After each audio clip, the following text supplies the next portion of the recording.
Traders point நண்பர்களுக்கு சிறப்பு வணக்கம். நம்ம ஒரு டிஸ்க்ளைமர் எடுத்துக்கிறோம். நம்ம செபி ரிஜிஸ்டர் அட்வைஸரோ, ஆர்ஐயோ கிடையாது. நம்ம இங்க பேசக்கூடியது எல்லாமே தகவலா மாத்திரமே பார்க்கப்படணும். இது யாருக்கும் முதலீடு சம்பந்தமா கொடுக்கப்படும் ஆலோசனை இல்ல. பங்குகள வாங்கவோ, விற்கவோ நம்ம எந்த ஆலோசனையும் குடுக்கறதில்ல. எல்லா தொழில்லயும் ரிஸ்க் இருக்கும். ரிஸ்க்க புரிஞ்சுட்டு எச்சரிக்கையோட தொழில் செய்யும்போது எல்லாமே நல்லாருக்கும். நம்மள ஆதரிக்கிற அனைத்து நல்ல உள்ளங்களுக்கும் நன்றி. வாழ்க வளமுடன். நண்பர்களே, நம்மளுடைய சப்ஸ்கிரைபர் நம்பர் வந்து இத பத்தி கேட்டேன். சவுத் இண்டியன் பேங்க்க பத்தி பேசலாம் அப்படின்னு சொல்லியிருந்தாரு. அ அதனால நம்ம இப்ப சவுத் இண்டியன் பேங்க்க நம்ம எடுத்துக்கிறோம். நம்மளுடைய பெரிய சேலஞ்ச் சவுத் இண்டியன் பேங்க் இப்ப வந்து ஆஃப்டர் கொரோனா, அதாவது 2023 மார்ச்சுக்கு பிறகு அ இது வந்து ஃபுல்லாவே ரெவென்யூலயும் சரி, ப்ராஃபிட்லயும் சரி, எல்லாத்துலயுமே குரோத்ல தான் இருக்கு. இபிஎஸ்லயும் குரோத்ல தான் இருக்கு. புக் வேல்யூ மாத்திரம் இந்த வருஷம் இது அப்படியே ஸ்டேபிளைஸ்டா இருக்கு. அப்படின்னு நம்ம பார்க்குறோம். இப்ப இவனோட சேலஞ்ச் நம்ம வந்து பார்த்தீங்கன்னா, இப்ப உனக்கு வந்து பார்த்தீங்கன்னா, டிடிஎம் வந்து 5.3 வந்து குடுத்துருக்காங்க. இத அச்சீவ் பண்ணுவானா, மாட்டானா அப்படிங்கிறது நமக்கு ஒரு சேலஞ்சு. டிஃபரன்ஸஸ் இருக்கு அப்படின்னு சொன்னா, மார்ச் மாசத்தோட பிஹேவியர் எப்படி இருக்குன்னு நம்ம பார்க்குறோம். அதுக்கப்புறமா நம்ம வந்து இத வந்து ஃபார்முலால ஃபிட் பண்ணிட்டு எவ்வளோ தூரம் ஏறுறதுக்கு வாய்ப்பு இருக்கு அப்படிங்கிறத நம்ம செக் பண்றோம். நான் வந்து இதில நமக்கு கிடைச்சிருக்கக்கூடிய ஃபார்முலாஸ்ல இந்த டேட்டாவ வச்சு ஃபார்முலாஸ்ல ப்ரொஜெக்ட் தான் பண்றோமே தவிர்த்து, இது ஃபைனலா இதுதான் அப்படிங்கிற முடிவு கிடையாது. நீங்க ஃபர்தரா உங்களுடைய அனாலிசிஸ் பாருங்க. எது கம்ஃபர்டபுளா எப்படி உங்களுக்கு கம்ஃபர்டபுளா ஃபீல் பண்றீங்களோ, அதுக்கு ஏத்த மாரி எல்லா முடிவும் எடுத்துக்கங்க. நம்மளோடது ஒரு ரெஃபரன்ஸ். அப் ட்ரெண்ட்ல இருக்குப்பா அப்படின்னு சொல்ற மாரியோ, டவுன் ட்ரெண்ட்ல இருக்குப்பா அப்படின்னு சொல்ற மாரியோ தான் நம்மளோடது. இப்ப வந்து நம்ம வந்து இந்த அ யுபி இது வந்து இத வந்து நான் இபிஎஸோட இதெல்லாம் வந்து ஆல்ரெடி நான் ஃபீட் பண்ணிட்டேன். ஃபீட் பண்ணதுக்கு டிடிஎம் 5.3 இருக்கு. குவார்ட்டர் 1ல வந்து 1, 2ல வந்து 1.3, அப்புறம் வந்து லேட்டஸ்ட் டிசம்பர் மாசம் 1.5 எடுத்திருக்கிறான். இதுவரைக்கும் 3.8 எடுத்திருக்கிறான். இன்னும் டிஃபரன்ஸ் 1.5 இருக்கு. இப்ப இதோட ஆவரேஜ் நம்ம பார்த்தோம்னா 1.3 வரும். 1.3 வரும்போது பார்த்தோம்னு வச்சுக்கோங்களேன், இந்த 1.5 மீட் அவுட் பண்ணுவானா? அப்படிங்கிற ஒரு சந்தேகம் நமக்கு வந்தது. அப்படி வந்தப்ப நான் வந்து ரெஃபரன்ஸ் எடுத்து பார்த்தேன்.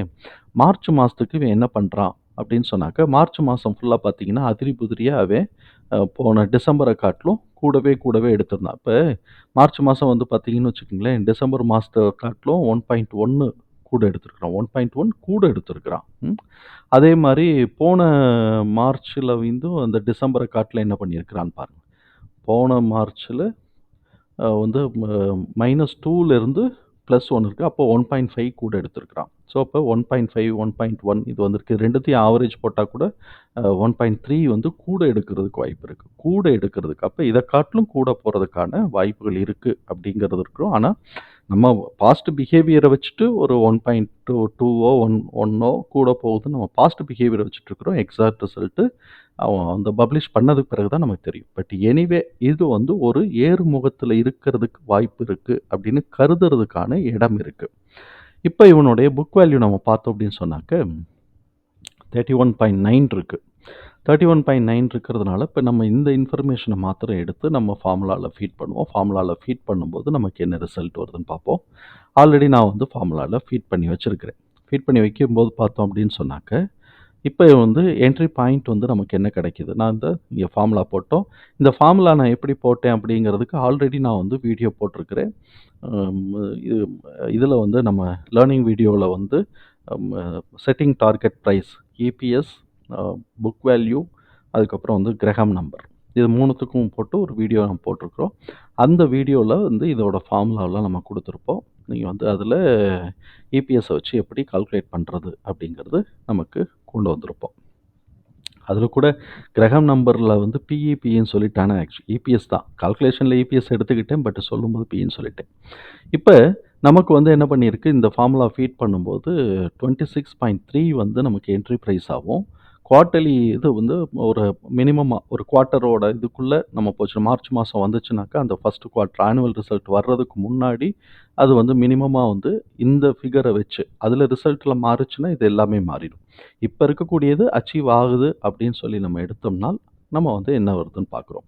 அப்ப இந்த ஃபிகர வச்சுட்டு நம்ம போடுறோம் அப்படின்னு சொன்னோம்னாக்க, 53லேருந்து 69 வரைக்கும் ஒரு ரேஞ்ச் வர்றதுக்கு வாய்ப்பு இருக்கு. அப்போ அது நல்லா இருக்கு. ஆனுவல் ரிசல்ட்டும் நல்லா இருக்குன்னா, அது 82லேருந்து 98 வரைக்கும் ஒரு ரேஞ்ச் போறதுக்கு வாய்ப்பு இருக்கு. இப்ப நம்ம இந்த 5 ஸ்கோர மாத்திரம் உள்ள ஏத்துவோம் சவுத் இண்டியன் பேங்க்ல. இப்ப நம்ம வந்து ஏற்கனவே போட்டத நான் டெலீட் பண்ணிடுறேன். டெலீட் பண்ணிவிட்டு இப்போ நமக்கு வந்து என்ன தேவைன்னா, இப்போ நம்ம வந்து இதில் வீக்லி வச்சுக்குவோம், இல்லாட்டி மந்த்லி வச்சுக்குவோம். அது அழகாக இருக்குல்ல, யூ ஃபார்ம் ஆகிருக்குனாலே 1.5 to 2 வரைக்கும் மேலே போகிறதுக்கு வாய்ப்பு இருக்குது. நம்ம இப்போ வந்து என்ன பண்ணுறோம், 26.3 26.30 தூக்கி ஒரு கோடு உள்ளதுக்கு போடுறோம். அது இந்த இருக்குது. இப்போ அந்த இடத்துல தான் முட்டிக்கிட்டு நின்று திரும்பிக்கிட்டு இருக்கிறான். இப்போ அதுக்கு அடுத்தது வந்து நமக்கு என்ன 53.80 69.46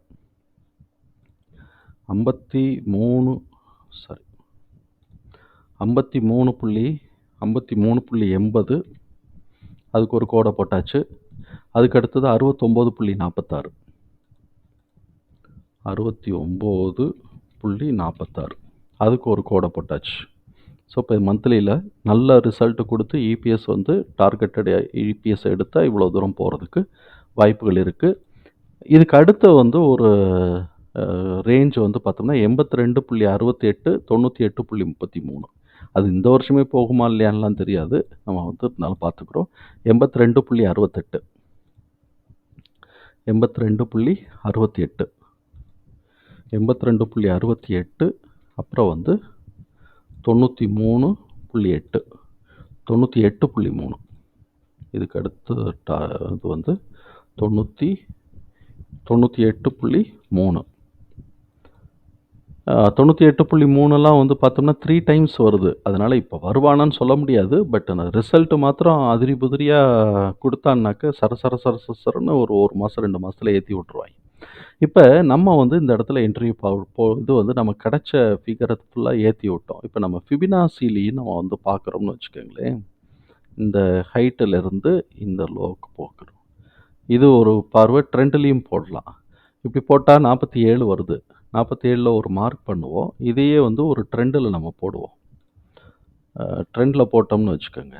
இங்கே ஆரம்பிக்கிறோம். இங்கே ஆரம்பித்து